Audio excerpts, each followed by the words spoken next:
Markets up and down போற சிச்சுவேஷன்ல நிறைய பேருக்கு நிறைய கேள்வி இருக்கும். நம்ம ஃபண்ட் நல்லா பெர்ஃபார்ம் பண்ணுதா, இப்போ இன்வெஸ்ட் பண்ண கரெக்டான டைமா, கேஷை யூஸ் பண்ணமா இல்ல கண்டினியூ பண்ணுமா, எங்க இன்வெஸ்ட் பண்ணணும், இந்த மாதிரி நிறைய கேள்வி வரும். அதுக்கு தான் ஆஸ்க் M2W எனிதிங். நம்ம personal finance and market related டவுட்ஸ்க்கு டைரக்டா எங்க எக்ஸ்பர்ட்ஸே ஆன்சர்ஸ் கொடுக்குற ஒரு சூப்பர் இனிஷியேட்டிவ். ஆனா எப்படி பார்ட்டிசிபேட் பண்றது? சிம்பிள். வீடியோ டிஸ்கிரிப்ஷன்ல இருக்கிற ஃபார்மை ஃபில் பண்ணுங்க, உங்களோட டவுட்ஸை ஷேர் பண்ணுங்க. Ask M2W anything because the right advice matters.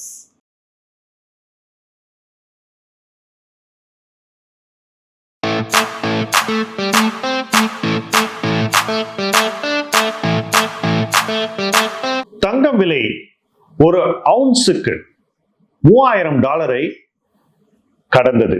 இது ஒரு ஹிஸ்டாரிக் ஹை. யூசுவலா கோல்டு பிரைஸ் ஒரு பர்டிகுலர் த்ரெஷோல்ட தாண்டும் போது அங்கிருந்து ரொம்ப வேகமா வளரும் அப்படிங்கிறது பரவலான எதிர்பார்ப்பு. இப்போ கோல்டு பிரைஸ் 3000 தாண்டினோன்னு எல்லாரும் என்ன சொல்றாங்கன்னா, இங்க இருந்து 5000 ஈஸியா போயிடும் அப்படின்னு சொல்றாங்க. என்னங்க இது, இங்க இருந்து இன்னொரு 60% கேட்கறீங்களா? இந்தியாவில் இருக்கக்கூடிய கோல்டு பையர்ஸ்கெல்லாம் இது குட் நியூஸா பேட் நியூஸான்னு கேட்டீங்கன்னா நிச்சயமா இது பேட் நியூஸ். ஏன்னா நமக்கு நம்முடைய சமூக தேவைகளுக்கு கோல்டு ஒரு கட்டாயமான ஒரு பர்ச்சேஸ் ஐட்டம், தள்ளி போட முடியாது. ஸோ திடீர்னு விலை மேல போயிடுச்சுன்னா நம்மளுடைய சோசியல் காஸ்ட் ரொம்ப அதிகம். திருமணம், பல நிகழ்வுகளுக்கு நம்ம தங்கத்தை நுகர்வு செய்கிறோம். அந்த நுகர்விற்கு அதிக பணம் தேவைப்பட்டால் நம்ம ரொம்பவே சிரமத்துக்கு ஆளாக்கப்படும். ஏன்னா நம்ம நுகர்வை குறைச்சிக்க முடியாது, பட்ஜெட் கூடி போயிடும், பல பேருக்கு அடி விழும். ஸோ அந்த வகையில இந்த கோல்டு பிரைஸ் ஹைக்கு நுகர்வோருக்கு குட் நியூஸாங்கிறது கேள்விக்குறிதான். விலையேற நம்ம கையில இருக்கிறதோட மதிப்பு கூடலாம், பட் வாங்கறதுக்கு அதிக பணம் போடணுமேனு எல்லாருமே இப்ப வரி பண்ண ஆரம்பிச்சிருவாங்க. நுகர்வோர் மட்டும் வரி பண்ண மாட்டாங்க. தங்க ஆபரண தொழிலே அதிகமா வரி பண்ணக்கூடிய ஒரு சூழ்நிலை தான் இருப்பாங்க. ஏன்னாக்கா ஏற்கனவே ரூபாயினுடைய மதிப்பு கணிசமா உயர்ந்திருக்கு ஓராண்டு காலத்துல. ஏன்னா ஏற்கனவே டாலருடைய மதிப்பு கடந்த ஒரு வருஷத்துல கணிசமா ரூபாய்க்கு எதிராக உயர்ந்திருக்கு. சோ அது ஒரு பாதிப்பு. அதுக்கு அடுத்தபடியாக கோல்டு பிரைஸ் இவ்வளவு ஏறி இருக்கு. இன்னும் மேலும் கோல்ட் பிரைஸ் ஏறினா மக்களுடைய வாங்கும் சக்தி குறைஞ்சிரும்னு இன்னைக்கு ஜுவல்லரி இண்டஸ்ட்ரி கண்டிப்பா கவலைப்படும். ஸோ அவங்களுடைய விற்பனை பாதிக்கப்படும். நிறைய பேர் சொல்லுவாங்க வேல்யூ தான் கூடுதே அப்படின்னு. பட் அது டேஞ்சரஸ்ங்க. வால்யூம் இருந்தாதான் கோல்டு ஜுவல்லரி ட்ரேடுக்கு நல்லது. வால்யூம் இல்லாம வெறும் வேல்யூ க்ரோத் இருந்துச்சுன்னா அது நல்லது இல்லைங்கிறதா பொதுவான கருத்து. நீங்க எந்த ஜுவல்லரியும் கேளுங்க, விலை ஏறிச்சு அப்படின்னு அவங்க சந்தோஷப்பட மாட்டாங்க, வியாபாரம் பெருகினாதான் சந்தோஷப்படுவாங்க. ஸோ அந்த வகையில கோல்டு ஜுவல்லர்ஸ்க்கும் இது பயங்கர bad news. So gold price ஏறி இருக்கு. யாரெல்லாம் நிறைய கோல்டு வச்சிருக்காங்களோ ரொம்ப ஹாப்பியா இருப்பாங்க. பட் யாருக்கெல்லாம் அடுத்த ஓராண்டு காலத்துல கோல்டு வாங்க வேண்டிய ஒரு கட்டாயம் இருக்கோ அவங்களுக்கெல்லாம் இது ஒரு திக் காலம். $3000 தாண்டின அவுன்ஸ் எங்க போகுதுங்கிறது டெய்லி அவங்களுக்கு கவலையா இருக்கும். இனிமே எல்லாருமே நியூஸ்ல கோல்டு பிரைஸை செக் பண்ணுவாங்க. கரெக்ட் தானே? டைமண்ட் பிரைஸ் இண்டெக்ஸ் அப்படின்னு ஒரு இண்டெக்ஸ் இருக்கு. இந்த இண்டெக்ஸ் டைமண்ட் பிரைஸ் மூவ்மெண்ட்ஸை ட்ராக் பண்ணும். விதவிதமான டைமண்ட்ஸ் இருக்கு இல்லையா உலகத்துல. தரம் கூட கூட டைமண்டுடைய மதிப்பு கூடும்ன்றது உங்க எல்லாருக்கும் தெரிஞ்ச ஒரு விஷயம்.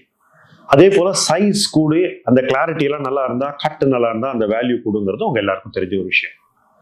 இதுக்கெல்லாம் சேர்ந்து ஒரு இண்டெக்ஸ் தான் டைமண்ட் பிரைஸ் இண்டெக்ஸ். இந்த டைமண்ட் பிரைஸ் இண்டெக்ஸ் கடந்த 25 ஆண்டுகள் இல்லாத அளவுக்கு ஒரு லோவை இப்போ டச் பண்ணிருக்கு. கிட்டத்தட்ட 8500 டச் பண்ண இந்த இண்டெக்ஸ் இப்போ 3500 வரைக்கும் குறைஞ்சிருக்கு. அண்ட் டைரக்ஷனலி டைமண்ட் பிரைஸ் இண்டெக்ஸ் இன்னும் கீழே போகும் தான் இன்னைக்கு எல்லாரும் அஞ்சுகிறார்கள். என்ன காரணம்? பேசிக்கா லேப் க்ரோன் டைமண்ட் அப்படின்ற கான்செப்ட். டைமண்டை லெபார்டரியில உற்பத்தி பண்ணக்கூடிய ஒரு தொழில்நுட்பம் இன்னைக்கு உலகம் பூராவும் பரவி வருகிறது. அதனால ஒரு லெபார்டரியில ஒரு டைமண்டை உருவாக்கி அதை நேச்சுரலா உருவாக்குற டைமண்டோட equally good or sometimes even better ஆக்க இண்டஸ்ட்ரி முனைகிறது. அதனால இந்த நேச்சுரல் டைமண்ட் இருக்கு பாருங்க, இயற்கையாக எடுக்கப்பட்ட அந்த டைமண்டின் மதிப்பு குறைய ஆரம்பித்திருக்கிறது. ஒரு பொருளை போலவே இன்னொரு பொருள் இருந்தால் அந்த பொருள் கணிசமான வகையில் குறைந்த விலையில் கிடைத்தால் மக்கள் எதை விரும்புவார்கள் என்பது ரொம்ப ஆப்வியஸ் இல்லையா? அதனால அதிக விலை இருக்கக்கூடிய ஒரு பொருளின் மதிப்பு குறையக்கூடும். இந்த சிம்பிள் எகனாமிக் பிரின்சிபல் தான் இன்னைக்கு டைமண்டை இறக்கிக்கிட்டே இருக்கு. பெரும் செல்வந்தர்கள் தங்களுடைய செல்வத்தில் கணிசமான பகுதியை இந்த டைமண்ட்ஸ்ல வச்சிருந்தாங்க. உங்க எல்லாருக்கும் தெரிஞ்சதுதான். சில பேர் வீட்டுல எத்தனையோ கேரட்ஸ் டைமண்ட் இருக்கும். அதை ஒரு பெருமையா எல்லாம் தனி வகையில சொல்லுவாங்க சீக்ரெட்டா. அந்த சீக்ரெட் வெல்த் இன்னைக்கு பெரிய ஒரு மதிப்பு சரிவை சந்தித்து வருகிறது. இன்ஃபேக்ட் என்கிட்ட நிறைய டைமண்ட் இருக்குன்னு இன்னைக்கு சொல்றதுக்கே ஹை சொசைட்டில எல்லாரும் பயப்படுறாங்க. ஏன்னா உங்களை ஒரு ஏமாளின்னு நினைப்பாங்க. உங்களால ஒழுங்கா இன்வெஸ்ட் பண்ண கூட தெரியல, இதை போய் இவ்வளவு வாங்கி வச்சிருக்கீங்களே, இதுக்கு பதிலா வேற ஏதாவது பண்ணிருக்கலாமே.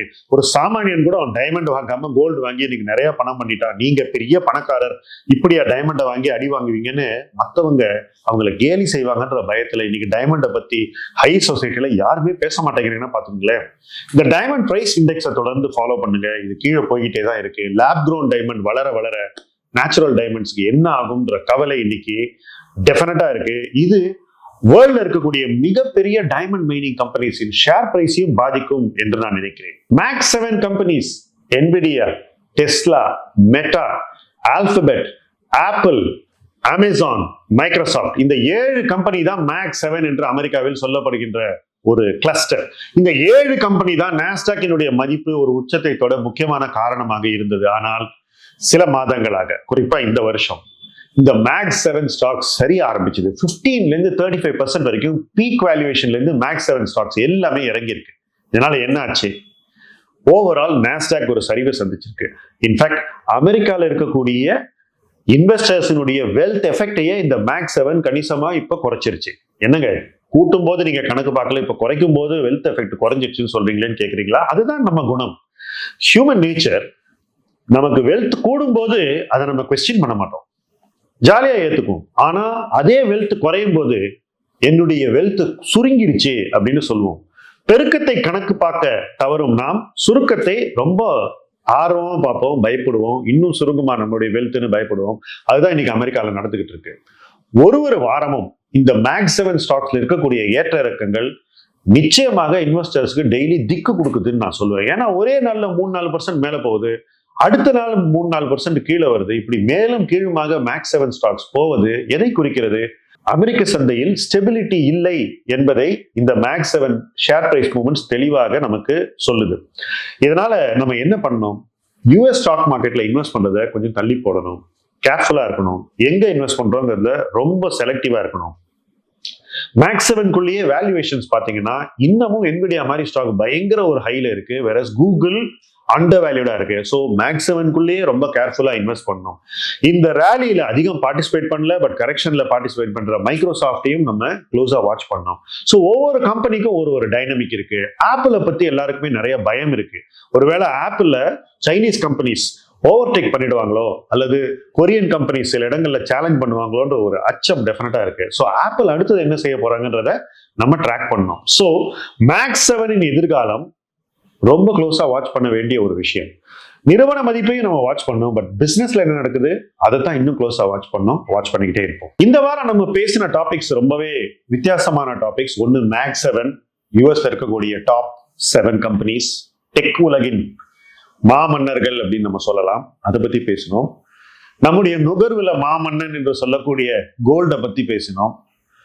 அந்த மன்னரின் மகுடமாக இருக்கக்கூடிய டைமண்டை பத்தி பேசினோம். ஸோ எல்லாமே ரொம்ப ரிச் மேட்டர்ஸை பத்தி இந்த வாரம் பேசியிருக்கோம். எல்லாரும் ரிச் ஆகணும். ரிச் மேட்டர்ஸை பத்தி பேசினா ரிச்னஸ் வரும்னு எதிர்பார்ப்போம். இணைந்து பயணிப்போம். முதலீட்டு களம் உங்கள் களம்.